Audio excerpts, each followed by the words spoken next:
All right, baby. We are live. We'll let it breathe just for a very brief moment to bring on Facebook. And what do we got tonight? Is it Falcons Bucks?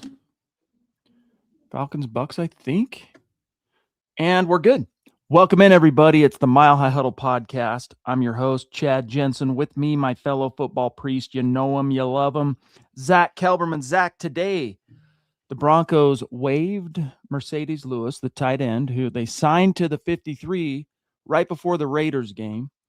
So they plan to bring him back on the practice squad, et cetera, et cetera. But why could they have perhaps been creating a spot on the roster? I wonder, Zack. Break it down. There's a couple reasons. It's a procedural thing, first of all, with Lewis. They were out of practice squad elevations. You only get 3 going from the practice squad to the 53, and they used them all. They signed him to the active roster. They cut him, and they can sign him back to the practice squad and reset the elevation counter. So that's one thing. The other thing is Nate Adkins, the fellow blocking tight end, he's getting closer to returning. And you don't need a spot. He's already on the 53, but maybe they wanted to just make room and keep that spot open for somebody else. I'm not totally sure. I'm thinking that somebody else, Zack, has to be Ben Powers. Or else, since they started his clock yesterday, or else, why waive him now, Lewis? You know what I'm saying? Like, could he be coming back now? He hasn't been a full participant yet, Powers, in either of the 2 practices this week, but basing it on Bronco precedents, they don't necessarily have to be. In the case of Malcolm Roach, when they brought him back off IR, for example, Zack, he was limited, full, and boom, activated to the 53. So because they waived Lewis, I kind of have a feeling that, they started his clock this week. I'd be surprised if Powers isn't activated this week. I've heard conflicting things about Powers' availability for Sunday. It's good that he's getting back in the mix and the Broncos are getting healthier in December and into January. I've also heard that they could hold him out another week and save him for next Sunday. So we'll see what happens there. It also could be a situation where they have another receiver up, like someone like Elijah Moore. Yeah, Elijah Moore. I mean, the thing is he's still got his 3 elevations. They haven't even elevated him yet off the practice squad. So kind of interesting to see how it all shakes out. But yeah, Lewis, he's going to stay in the fold. It's extremely unlikely he's going to get claimed. So he'll be back. They'll restart the elevations and off we go. Papa Bear, good to see you, big dog. Thank you for the super chat before we even went live. Well, before we even went live. It says, Merry Christmas, Broncos country, hashtag 13 and 4 plus. God bless the USA. God bless Bo Nix. Yes, sir, indeed. Thank you, Papa Bear, and hope everybody's having a good Christmas season and a holiday season so far. Sam Bam, great to see one of our Mount Rushmore superstars and dear members, of course. He says, evening, guys. So excited for the game on Sunday. I think the Broncos are going to play one of their best all-around games against the Pack. Whoa, and win by double digits. It will be the first home game in about a month. Go Broncos. It is kind of curious, Zack, that the Packers have been set up as road favorites. Now, granted, It's only 2.5 points or whatever. But when I was writing this up yesterday for an article that published this morning, I'm thinking, all right, the Broncos, they've won 10 in a row. Packers have won 4. All right, Packers, their wins must have been significantly more impressive. Like they must be blowing people out. I went and looked. No, they're not. 3 of their 4 wins of this win streak were single score wins. I'm like, all right, well, I don't know. Broncos haven't lost at home, Zack, since what was it, week 6 of the 2024 season. So it's kind of curious, but I like it for whatever it's worth. Fans are going to see it as disrespect. It's the odds makers. So it's not something the Broncos control. But Zack, I like it because it gives them a slight edge. That's something Sean Payton can use in the locker room this week. Yo, you guys have won 10 in a row. You're 11-2. You're the 1 seed. They got you at home. You're undefeated at home this year. They got you at home as a home dog. What are you guys going to do about that?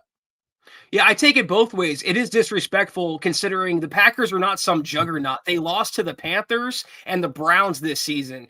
They're playing well of late, but they're not some unbeatable team. The Broncos should be favored. I think Vegas messed up. They don't have confidence. I think the Broncos are going to prove them wrong. And that's why I also agree with your school of thought as well, Chad. Let them hate. They thrive off being the underdog. And look what Bo Nix said yesterday. He goes, he kind of took the temperature down by saying, my mom thinks we're going to win. That's all that matters. And that's it's really taking the power back from these media, these narrative hungry media members, and all these predictions and prognostications. The Broncos should be favored, but they're going to love the fact they can go out there in front of their home fans and prove everyone wrong once again. Thank you, though, Sam.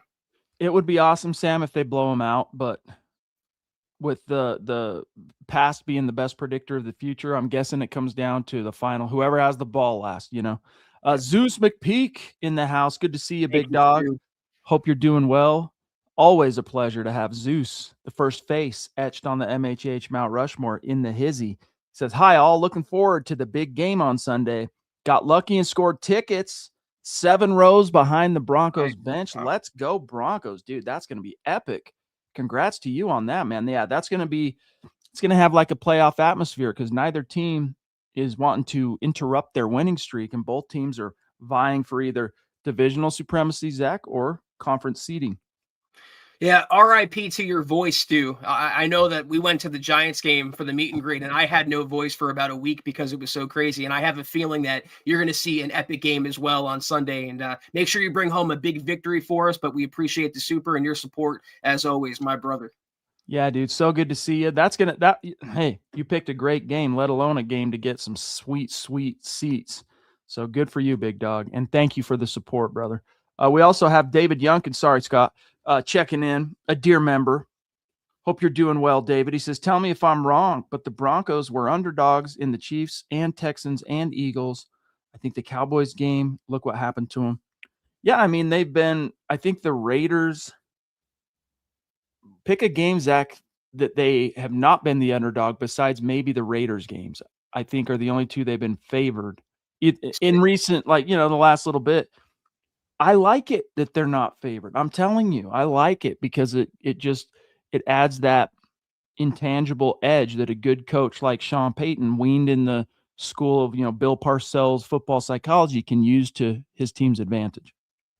I just have a feeling, though, they can go on a winning streak up until the Super Bowl, and they would still be underdogs for that game, Chad. No matter what they do, how much they win by, how many games they win in a row, no matter what seed they have, there's still going to be Vegas and the media that tries to tear them down. But I'm right there with you. I think they thrive off being the underdog, and they're going to use that bulletin board material to their advantage on Sunday. Absolutely. But let them hate. Let them hate, guys. Like, right. Hey, it's all good. It serves the Broncos at this stage. So thank you, guys. Appreciate the love.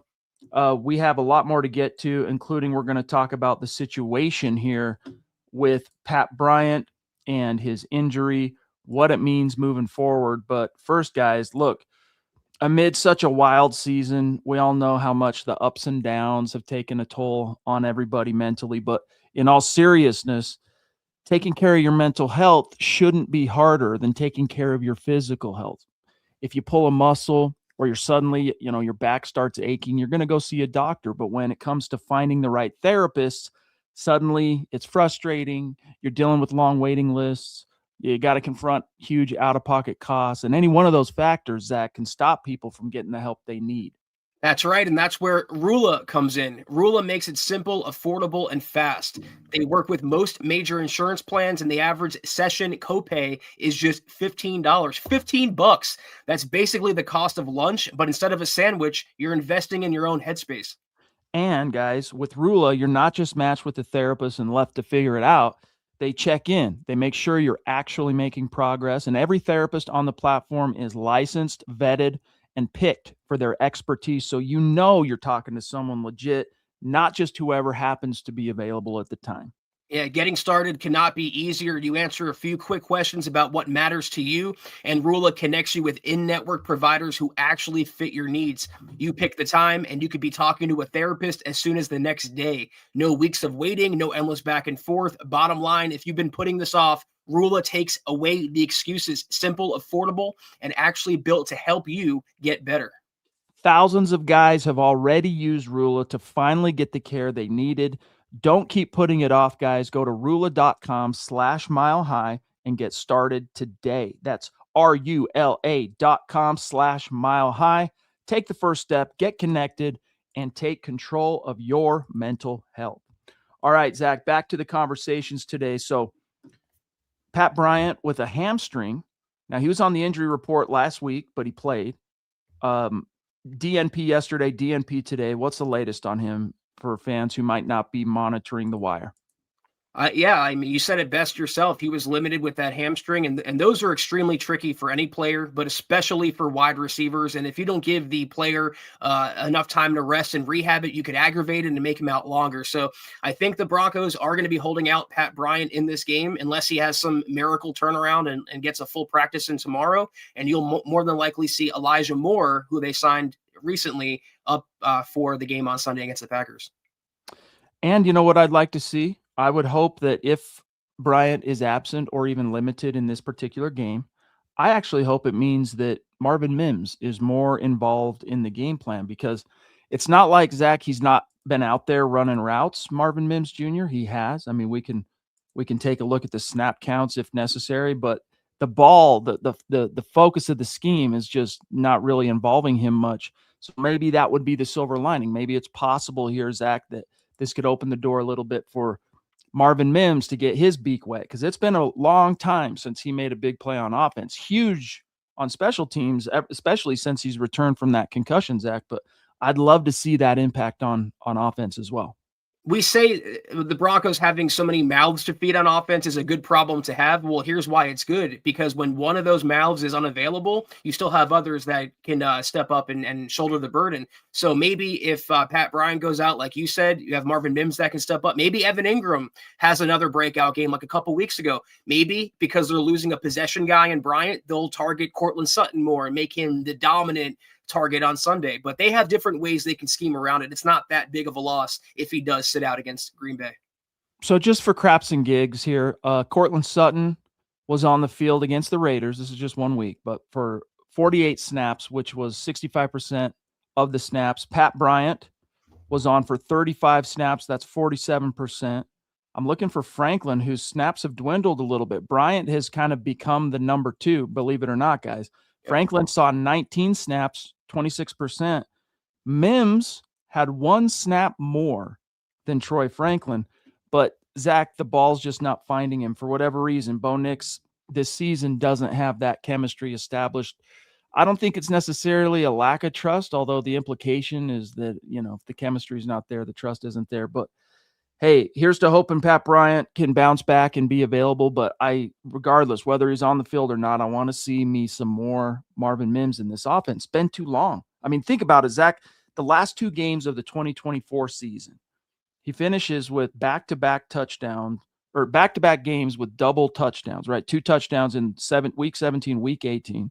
In 2 of the final 5 games last season, he finishes with over 100 yards receiving. So it's not like Bo has never looked his way. But once again, man, he just hasn't been able to get involved in this offense. And last thing I'll say, Sean Payton said after the game, both Sunday night and Monday morning in the conference call, that the coaches are talking and figuring out how to get Marvin more involved.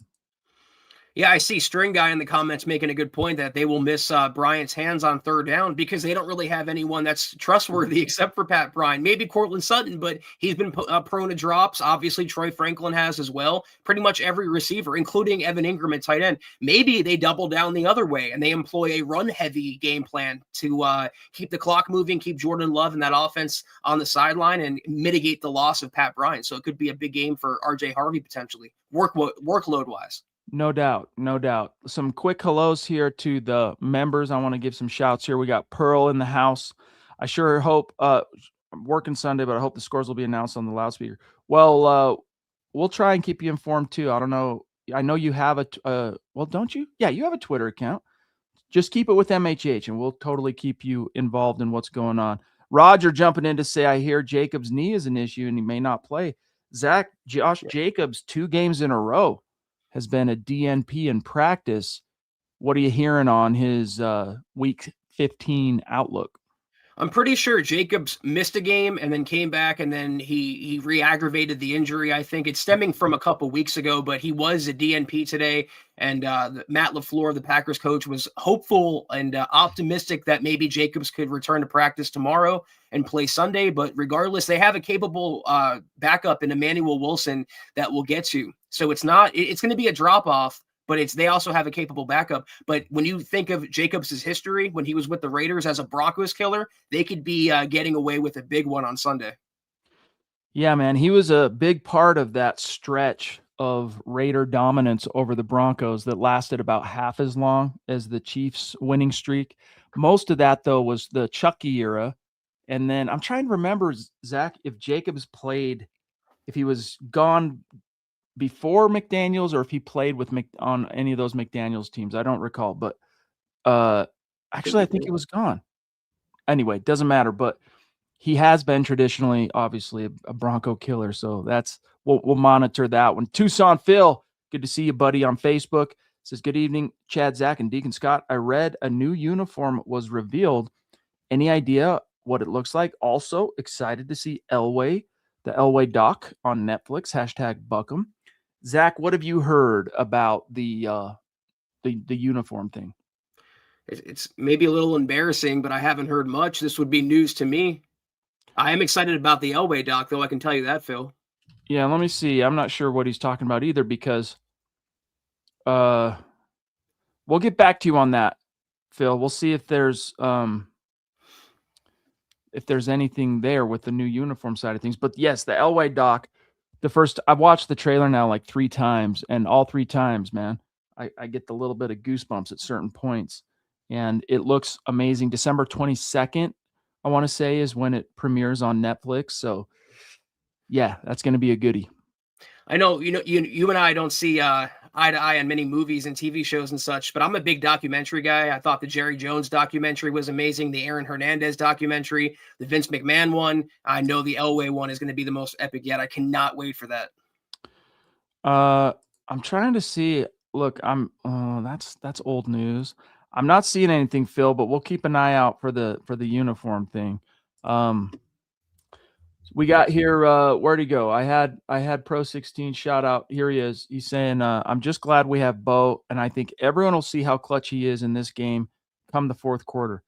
Yeah, I mean, still a lot of general, not so much disrespect, I guess you could call it that, but just more kind of dismissing. Like, how is it that Bo Nix has not impressed the greater NFL this season with what he's been able to accomplish? Now, Zach, it would be one thing if every single game was 3 quarters of, nothing, and then the fourth quarter he goes 2 touchdowns and 4 touchdowns, 2 on the ground, 2 in the air, whatever. Basically, if every game was like that Giants game, it's hard to put a lot of faith and trust if that was but dude, I mean, even that Raiders game, 3 drives, 3 scoring drives, all of which over 8 minutes, just sucking the clock. I mean, 40 minutes to 20 in the time of possession.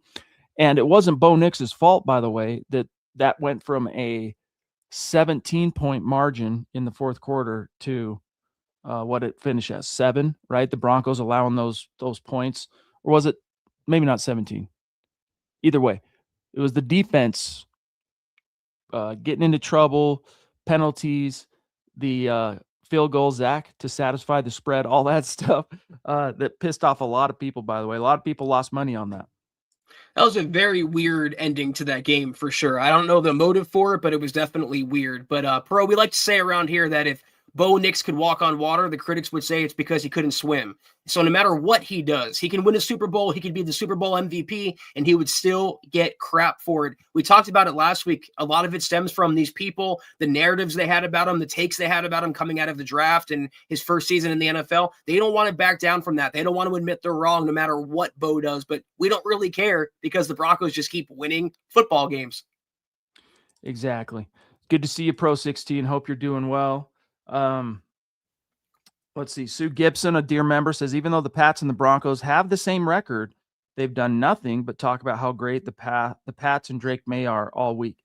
Yeah, and a big part of that is that you're not getting the Star Wars numbers from Bo Nix. Although, Zach, I haven't looked at it this week, but Bo Nix's numbers have been in the top 10. Like his touchdown passes, he's top 10. Yardage, he's just outside the top 10. So where's the disconnect? It's hard to wrap your brain around. Well, number one, Drake May is playing MVP caliber football. A lot of us in the media and Broncos country wanted the Broncos to move up for him. It wasn't never going to happen, but we liked him. We saw the potential and he is playing well, but there's always the media darlings every year, every draft class. And I made the comparison, I don't know, a couple months ago talking about PS2, that when they came into the NFL, it was Sauce Gardner that got all the love and all the attention and all the adulation. And PS2 was better quietly, but he wasn't getting the same amount of accolades, the same amount of media respect and pomp. The same thing with Drake May and Bo Nix. Drake May is playing a little better, but he has that media darling. I don't know if it's because he plays in New England and he's succeeding kind of twice removed now, Tom Brady, or what, but that's just the way it goes in the NFL. So get this real quick. Here's your, in terms of yardage, going into week 15, Bo Nix ranks 11th with 2,954. The number one guy is Dak Prescott with 3,600. And then Drake May, number 2, with 3,400. When it comes to touchdowns, Stafford is number 1. Prescott and Goff are tied at 2. Drake May's 3rd with 23. Patrick Mahomes and 4 or 5 other guys are tied at 4 with 22. And then Baker and Aaron Rodgers are 5th, tied for 5th. Then you got Bo Nix tied with guys like Daniel Jones, Caleb Williams, Jalen Hurts with 19 passing scores. So it's not like he's just some guy at the bottom. You know, he's not CJ Stroud. He's not Jackson Dart for that matter, or even Bryce Young, Trevor Lawrence. He's up there, but he does, and his team wins no matter what. It's a mystery. Yeah, I don't want to come off like I'm knocking Drake May at all. Again, he's an MVP candidate based on the way he's playing. And I can't even say, oh, well, his supporting cast is so much better than Bo Nix's, or his defense is so much better than Bo Nix's, his coaching is so much better. Bo Nix probably has the advantage in every category. Both things can be true, though. Drake May is playing good football and Bo Nix is playing good football. It doesn't have to be one or the other, but that's how divisive the media can be, pitting one player against his cohort. And it's important to remember, before I grab Shannon here, keep him on there, Mr. Producer. We are talking about a huge difference in media markets. Like, obviously, we're not really talking about New York City, but just for context, the New York media market is 6 times bigger than Denver's, right? Even Boston, which is the media market in which Drake May plays, 2 times the size of the Broncos or Denver media market. So in the total U.S., Denver ranks 17th. So in terms of media market, that has a little something to do with it, but I think it's only a fraction of the story. Shannon Mills, a super chat superstar, a dear member, jumping in. Thank you, pal. Saying, good evening. Let the other teams be flashy. I'd rather cheer my team on when they play in the Super Bowl. Well said. And look, 11 wins already. I mean, it's crazy, Zach, that they've won 10 games in a row. Like, this team didn't win 10 games for 8 years, man. 8 long years. They couldn't even get to 10 total in a season, let alone, Zach, in a row. Number 1 in the AFC West, likelihood to clinch that in a couple of weeks. Number 1 seed in the AFC, there's a better than good chance they're going to clinch that by the end of the season. It's amazing what Sean Payton has done, transforming a team that just a few years ago was getting blown out by the Rams on Christmas Eve, I think that was, and finishing 5-12. So yeah, I don't really care how they win. Listen, Trent Dilfer won a Super Bowl. Brad Johnson won a Super Bowl. Rex Grossman got to a Super Bowl. I don't care how they do it as long as they do it. And so far, they're doing it. Thank you, Shannon. Yeah, so good to see you, Shannon. We also have Mr. Bracegirdle himself in the hizzy. Says, my priest, I'm late to the party. I doubt we see Powers this week, but probably next week. Pat Bryant not practicing is concerning.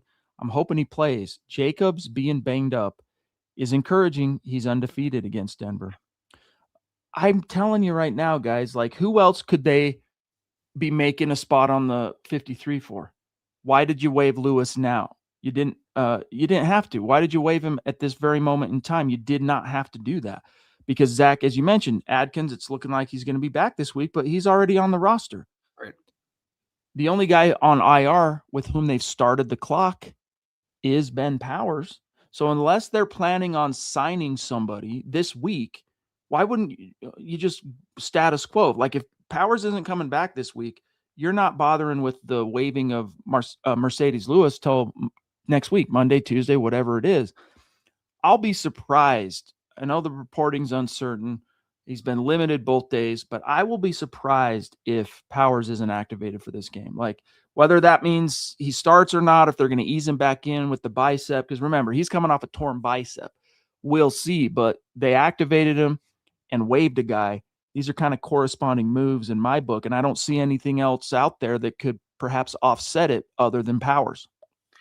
This is kind of an aside, but I wonder what's going on with Drew Sanders, if we're going to see him at any point this season, Chad. Just kind of came to my Yeah. brain when I was thinking about the players that are on the injured list. But Ralph, that you make a good point there. He's undefeated against the Broncos. He always seemed, no matter what, win or loss, mostly wins, as you're saying there, he just destroyed them on the ground. And the Broncos have struggled in recent weeks with the ground game, although DJ Jones is going to be back for this one, so they're getting healthier on the defensive line. This is clutch, dude. He says, I'm watching on the big screen on YouTube, commenting on Facebook. It's about helping my boys boost numbers. Dude, we love it. Thank you, man. We really appreciate that. Shout out to the Brace Girdle clan. And thank you for helping us. Even that small thing, it's taking ownership, helping MHH grow and helping us hit the numbers, dude. Thank you, pal. George Fox, this is one of two games that I think will be close, but at home, I feel that's an advantage, hard to overcome. Broncos for life. Hit the thumbs up, guys. Yeah, dude. Broncos have not lost at home since week 6 of the 2024 season. Maybe it's the Packers. Maybe that's who comes in and finally snaps it. And there's an argument, like I wrote about this in that same story I was mentioning about the whole Broncos or underdogs thing. Like, there's an argument to, hey, if they're going to lose enough, do you want them holding on to the win streak, or do you want them like focusing on like the playoffs? Or there's a part of me, Zach, that goes, I want them to give up the ghost on the win streak, because I'm kind of a little bit traumatized from 2012, 11 in a row. We're going all the way, baby. And then they lay an egg in the divisional round, get upset by who? Joe Flacco, of all people, right? Like that was, and then if you go all the way back to the 98 Broncos, who had that 13-game winning streak on the way to repeating as world champs, you listen to those guys talk about that streak, and it becomes this weird pressure that's its own thing that starts hanging over the team like a cloud. And it's almost like when they finally lost a game in 98, it was a relief. They're like, okay, they could kind of give up the ghost on that and like refocus, recenter, move on. And they did, and just utterly destroyed all comers between that point and Super Bowl 33. So there's a part of me that's like, look, if they lose, I'm not going to cry over this particular game. And if they do lose, which I'm not predicting it, I'll save my predictions for tomorrow in the roundtable. But this would be the one to lose, Zach, since it's non-conference.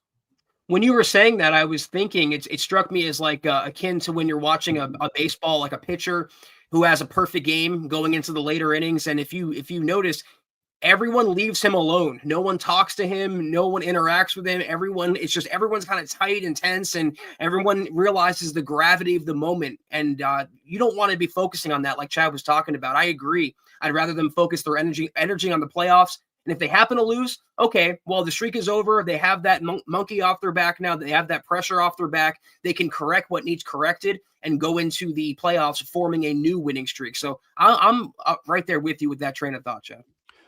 And look, let's say they win out from here.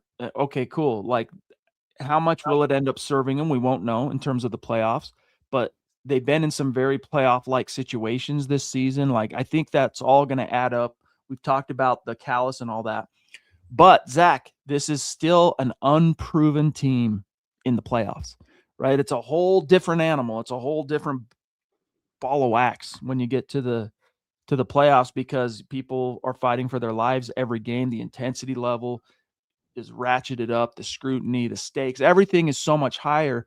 And that's why I like where the Broncos are at relative to the callus and everything, because they've been in such close games and come out on top, prevailed, where it's like, I think that's going to serve them by the time you get to the postseason. We got a legendary mythical figure jumping in off the top rope. Thank you. A dear friend, a longtime superstar, and just one of the coolest, best dudes I know. D-Dub, Dale, love you, big dog. Thank you for the very generous super chat tonight, my brother. Says, Bo and Sean went with short, quick passing attack with runs sprinkled in by the backs and Bo in order to control the time of possession. As I mentioned last time, he says, I think this will be more prevalent as we go forward. Force the opposing defense to defend the short game and then deep shots when available. Yeah. What also helped, by the way, on the possessing the ball as much as they did, controlling that clock, was the backs were way more efficient when they did get the carries. You were picking up 4, 5, 6 yards per carry. That really, Zach, helps 2nd and 4. It's better to have, right, 2nd and 4 than 2nd and 8, 2nd and 9, 2nd and 10, like they were having for a couple of those games post Dobbins. But excellent point, and you were right 100%, D-Dub. Dale, thank you so much for that generosity. You make excellent points there, and you said it best, Chad. A lot of people, if you looked at Bo Nix's passing chart against the Raiders, he was efficient, but a lot of it were checkdowns and short passes and passes near the line of scrimmage. But here's the upside to that. You're still gaining chunk yardage. You're keeping the chains, moving forward. You're staying on schedule, because there's a big difference between 2nd and 4 and 2nd and 8, like Chad was outlining there. And I think that's the new identity. Up tempo, fast, quick passes. Don't let Bo think too much in the pocket. Set it up for the ground game on 2nd down, and then you can go play action off that as well. He's also limited the substitutions, the trick plays. He's just going to more of a football 101 approach, and it's serving the Broncos well. But you're right, Dale. And again, thank you so much, my man. So much more becomes possible for the Broncos if what they got out of RJ in Vegas is just the new status quo. Like, as long as he's over 4 yards per carry on a game in, game out basis, man, everything else just opens up. It's those 3 yards and under on the reg that just make it hard to build an offense around. And Zach, on one hand, you go, well, it was the Raiders. But as we looked at going into that game, and we're going to get to the head-to-head here in just a moment, in fact, for Broncos-Packers. But as we recall from that game, it's not like the Raiders' defense was terrible. They lacked star power, sure, outside of Crosby, but they were a top 15, 16 rushing defense. And you go back to that first game on Thursday night, I mean, they shut down the run. Like, it was tough. You got a little bit of they got a little bit of help by that illegal tackle knocking Dobbins out for the season and everything. But my point is, the big difference wasn't that it was the Raiders in terms of the production we saw on Sunday. Anyone who watched that game, Zach, could see that RJ there was something different about him. Like, I don't know, it's like something clicked.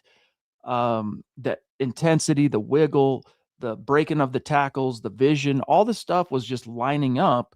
So we need a little bit more sample size before we start taking it to the bank. But I am very encouraged by that. And if that is the new status quo, boy, oh boy, perfect timing.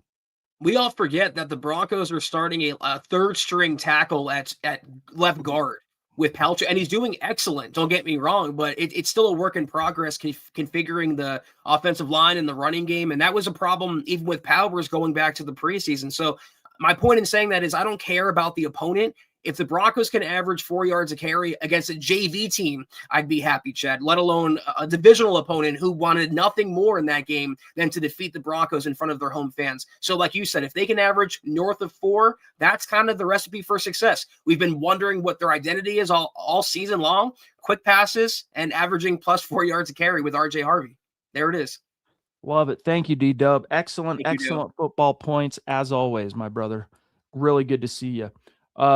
Shout out here from our dear superstar and member, Smouse. Unique Prepping says, I'm dedicating this year to Duke 4 years ago on the 5th. Miss you, brother. So OGs can remember Duke, who was a major Super Chat superstar. He was part of the MHH UN, that little crew of the OG superstars that had a thing going in the chat. And he passed away suddenly 4 years ago on December 5th. So, yeah, shout out to his girls and the memory of Duke. Let's hope they go all the way for Duke. Some of the stuff up here in my little nook, my little corner, is stuff that Duke sent to me, by the way, little trinkets and cool, like, Bronco memorabilia. I'll go through it one of these days, like for the members on YouTube. I'll go through each one of these things because each one has a rad story. But yeah, shout out Zach, Duke, legend. Yeah, for those who don't know the lore of the MHH podcast, Duke was one of the more influential members we had in the early days, and his legacy will always live on. We'll never forget Duke. We'll always remember him, and it's so cool of you, Unique Prepping, to mention him and mention his name and keep him alive here. So, yeah, this one's for Duke this season. No doubt about it. Okay, guys, the time has come for the head-to-head comparison. Denver Broncos versus – oh, wrong one. Sorry, I clicked on the wrong screen. Hold on one second. Denver Broncos versus Green Bay Packers. There we go. That's the right one. And everybody knows the rules, how it works. Not the rules, but you know how this thing works. Green signifies top 10 ranking, red bottom 10, and if it's black, then it's somewhere in the middle. Broncos are 11-2. They're at home. They haven't lost at home since week 6 of 2024, and they haven't lost period since week 3. They're home dogs, nevertheless, to this 9-3-1 team. That one tie, by the way, came against a common opponent. Zach, that was the Dallas Cowboys. They tied 40-40. The Broncos utterly blew out the Cowboys. It wasn't even close. We look at these two teams. The Packers are +4 in the turnover margin, so that ranks 8th. That means they've taken it away 4 times more than they've given it.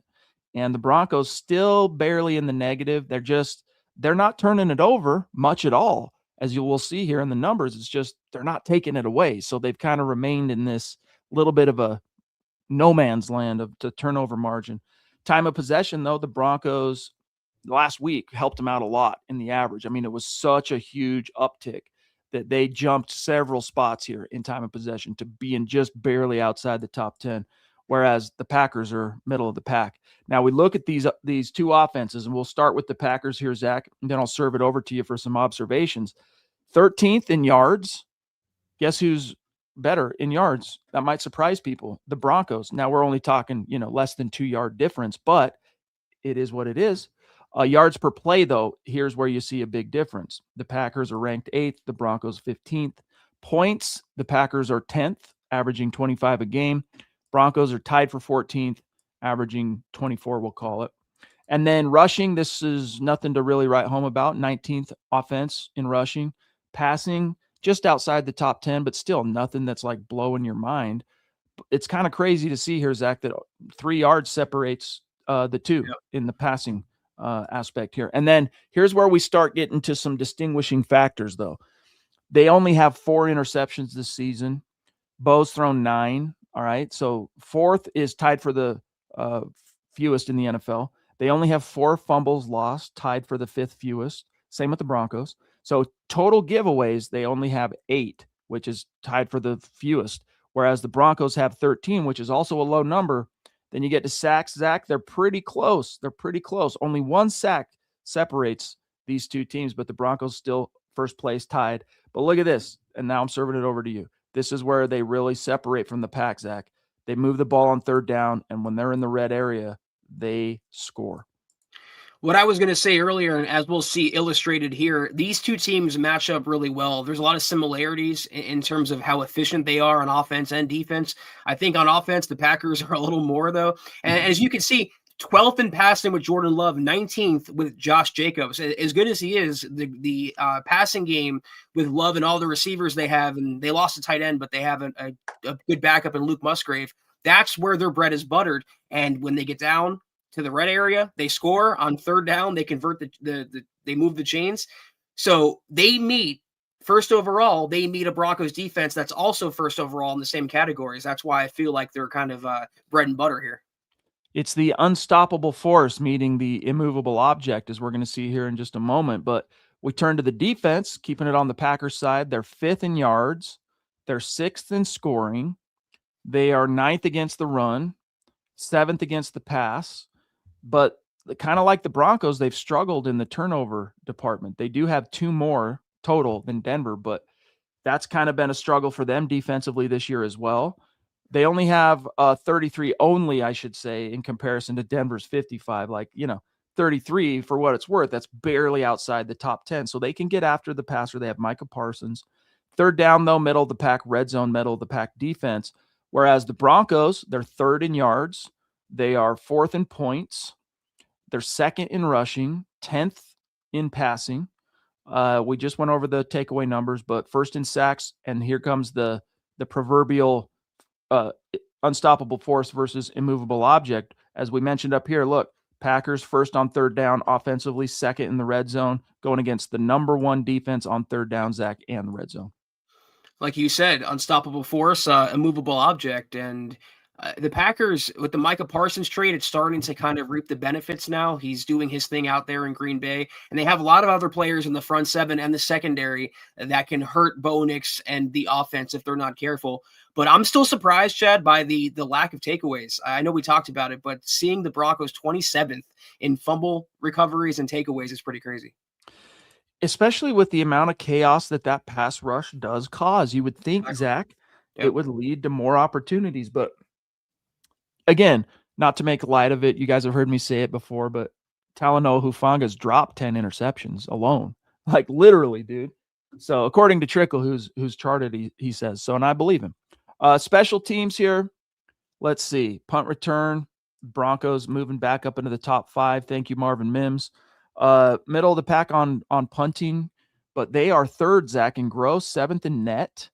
But look, their kick game not so, their coverage and return game not so hot, and field goals not as reliable. Now remember, how many has Lutz had blocked this season? One. I'm trying to remember. I think he's missed like one field goal and then had one blocked, if I'm not mistaken. But I could be wrong on that. Either way, though, Zach, middle of the pack, bottom in terms of field goal percentage. And then last thing, penalties. The Broncos, they're not the worst, but they are the second worst still in penalties committed.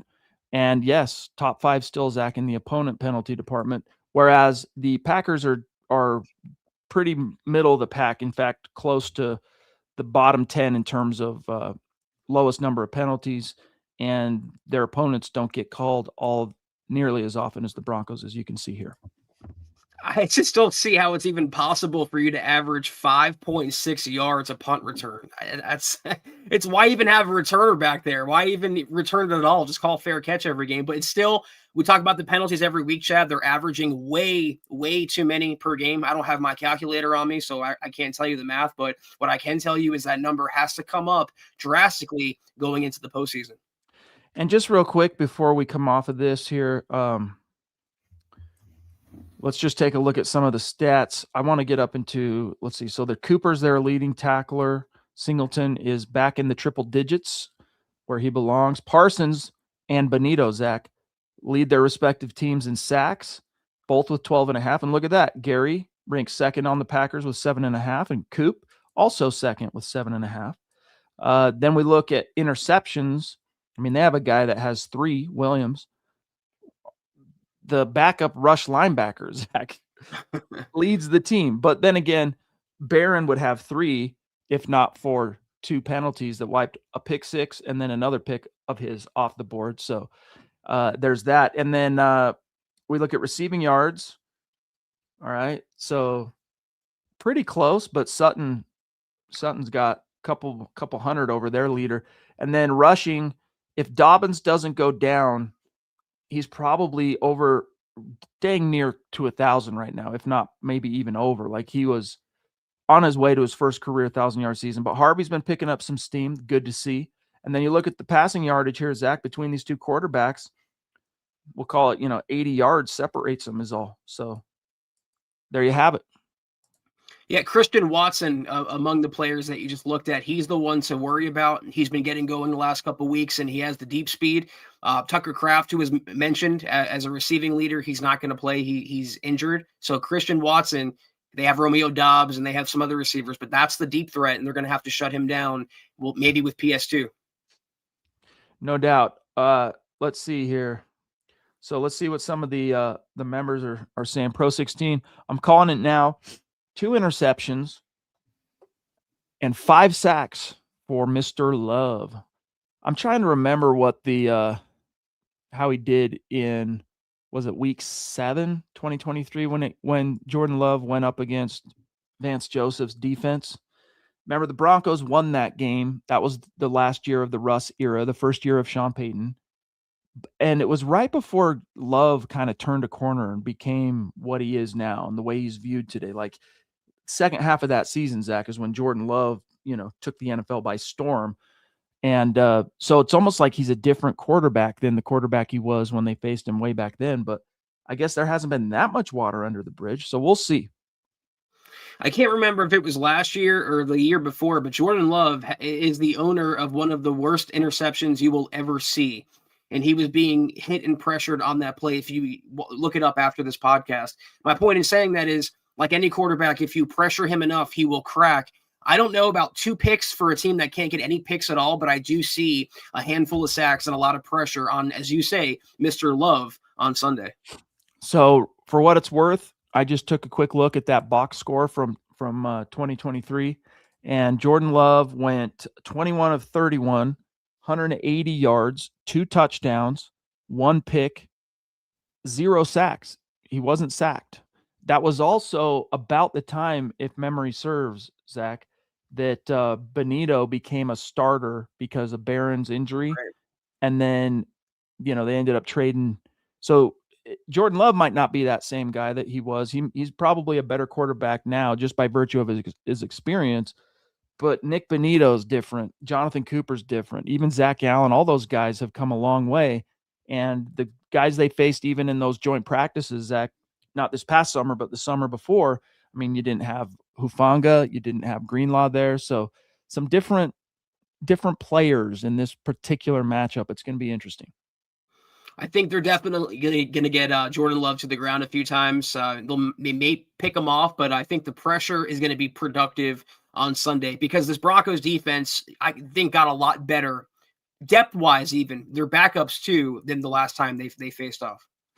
Okay, here's what Phil was trying to say about the uniform. They're going with Summit White. They're doing the white top, orange pants combo, which is not my favorite, but white helmet. I hadn't seen that. So that'll be an interesting look. We'll have to let me see if I can find it on the Broncos Twitter. Maybe it's on there. Today I've been a little bit less connected than I normally am. Let me see. I don't see anything jumping out, but that'll be an interesting combo if it's the white helmet, Zach. Phil's saying correction, Navy helmet. Okay, Navy helmet. So there you go. It's my least favorite of the new combos is the white shirt, orange pants.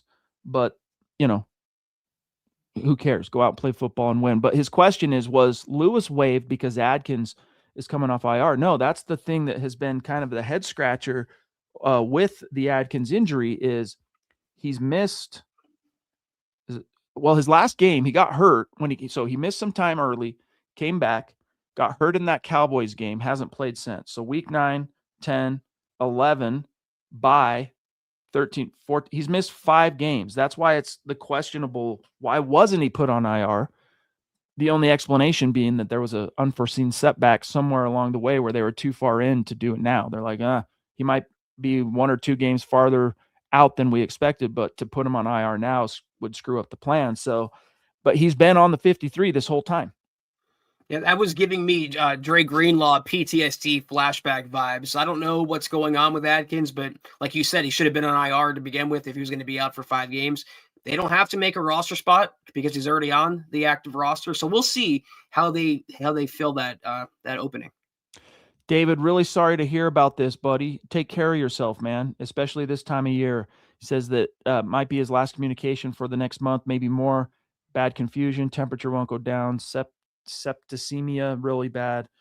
Go Broncos. Well, we'll hold down the fort, dude, and you take care of yourself and get on the mend and get back to feeling the way you need to feel, buddy, and being in good health and all that stuff. Thoughts and prayers up for you, big dog. Thank you for your support. Yeah, we'll be thinking of you, David, and when you can, pop back in, let us know how you're doing. But in the meantime, we'll be right here holding it down. Shout out to Quentin. Good to see you, buddy. Dear member. All right, guys. So before we go through some messages and take one last look at the chat, make sure, obviously, this goes without saying, but make sure you're there for the gut reaction because we're going to be releasing something new that I think everybody's going to love. Big announcement on Sunday post game. So whether the Broncos win, whether they lose, I think they're going to win. But I'm still kind of marinating on my official prediction. I've got till about lunchtime tomorrow is when the roundtable is basically due. So I'm still kind of marinating on exactly where I see this one coming down, but I like the way the stars are aligning, Zach. I like that the Broncos are modest home underdogs. I don't love the uniform combination though, because I'm trying to think. I just think back, Zach, to I don't know, maybe it's the Bills playoff game trauma, but I just don't like that jersey combo. But my point here is make sure you guys are there for the gut reaction, not only for the sake of the gut reaction. We're going to be reacting to Broncos Packers, but we're going to have a big announcement. Stay tuned for that. Yeah, it's going to be interesting. And it's going to be a rock fight on Sunday. It's going to come down to the wire, and I'm right there with you. I haven't even come up with my own prediction for the game yet. All right, guys, we got a few messages. Don't go anywhere, and then we'll take one last look at the chat. Another tremendous episode, as always, of the Mile High Huddle podcast. If you're not doing so, please follow us on X at the MHH pod. You can follow the main account on X at Mile High Huddle, Chad at Chad and Jensen, myself at Kelberman NFL, and Scott, our producer, at Scout Kennedy.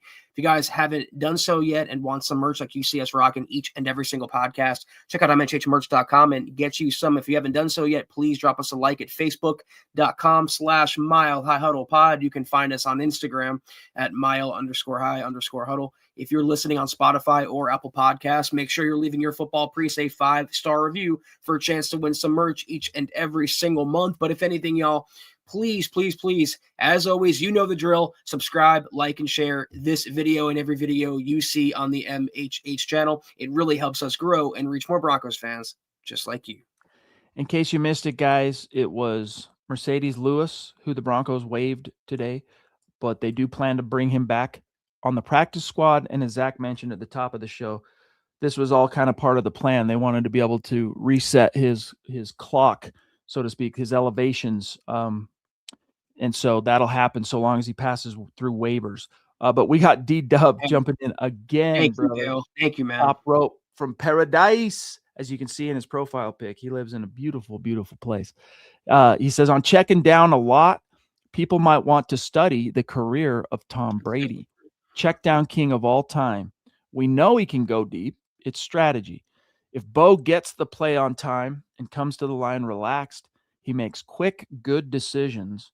Late in the play clock, then the decisions aren't as good. That's an excellent observation as well, which is, I think, Zach, another thing that they did really well last game against the Raiders was all the timing of the play coming in and getting to the line of scrimmage on time fed into what he's saying. Bo making better decisions, looking more relaxed, etc. So, and yes, I mean, I don't remember, Zach, people throwing shade at Tom Brady because, you know, he wasn't always setting the world on fire, but he sure as heck moved those chains one way or another. Yeah, I see your, first of all, Dale, thank you so much for your continued generosity. I see your Tom Brady and I raise you Patrick Mahomes, because if you watch most Chiefs games in the post Tyreek Hill era, Patrick Mahomes throws a ton of short passes, a ton of checkdowns, and he puts himself in good second to go situations. And that's the same kind of strategies you're talking there. And I don't care that it's boring. I don't care if it gets criticized. I just care if the Broncos win. But thank you again, man. Real quick, was Zach just breaking up or was it clean? I don't know what's going on. I'm having like I hope I'm not it seems frozen on my end. I don't know what's going on. Uh-oh. Hold on. I'm getting sounded okay. So I think it's on my end. I don't know what's going on. So I'm going to go ahead real quick and Scott, give me a 1 as I go through this if it's going okay. I'm just going to give some shout outs. D-Dub, thank you so much, brother. I don't know what's going on my end. It's all frozen up for some reason. So I just closed all my tabs. I had 2 tabs open for the head-to-head, but can you hear me all right? Am I coming through? All clear now. Okay. Video was frozen. All clear now. All right. Mile High salute. Special shout out. Thank you so much, D-Dub. Much love and respect to you, my friend, and all the Super Chat superstars, supporters, helping us keep the lights on. Like Dale's amazing generosity.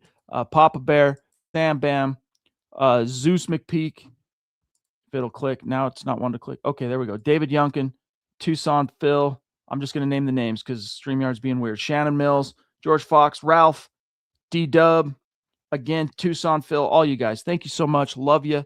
Sorry that all of a sudden StreamYard's acting up on my end, so apologies for that, but we'll see you on Sunday. Can't wait. Have a great start to your weekend, a great rest of your Thursday. We'll see you for the gut on Sunday. Take care, and as always, go Broncos.